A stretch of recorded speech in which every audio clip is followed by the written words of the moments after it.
damai sejahtera bagi kita semua. Saudara-saudari yang terkasih, dalam kehidupan pribadi maupun bersama, setiap orang pasti merasakan betapa susahnya hidup tanpa air. Karena dengan demikian, banyak hal yang tidak dapat kita lakukan dalam aktivitas keseharian kita. Maka kita dapat memahami bahwa air merupakan kebutuhan pokok yang harus dipenuhi.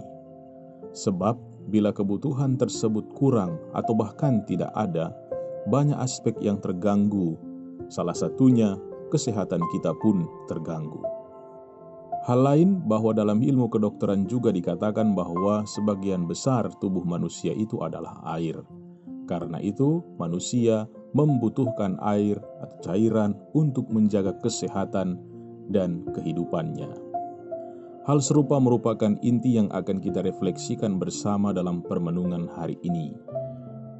Kita tidak melihat air sebagai bentuk suatu material yang termasuk dalam kebutuhan pokok manusia, tetapi kita merenungkan perumpamaan dari air ini sebagai sumber kehidupan yang dipancarkan atau dialirkan oleh Allah kepada kita, agar kita sendiri yang adalah ciptaannya dapat memperoleh keselamatan.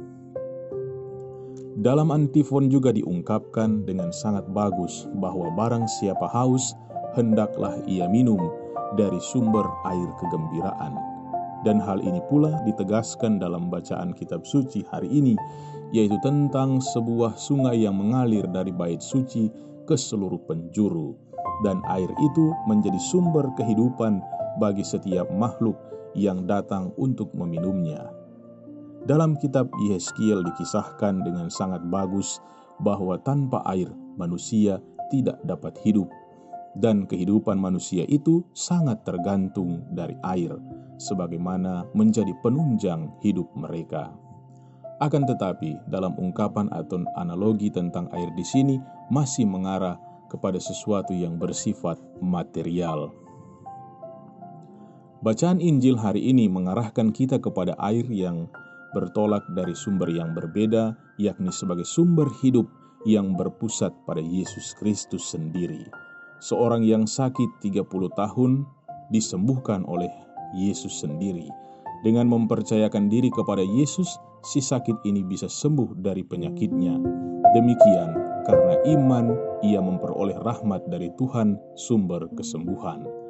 Rahmat Tuhan senantiasa tercurah kepada manusia karena cintanya sebagaimana air yang mengalir.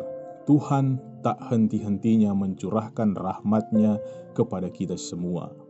Yang perlu kita lakukan adalah menanggapi rahmat itu dengan bertobat, sebagaimana si buta mengangkat tilamnya dan berjalan. Demikian pun kita mesti mengangkat diri kita dan berjalan meninggalkan dosa-dosa kita.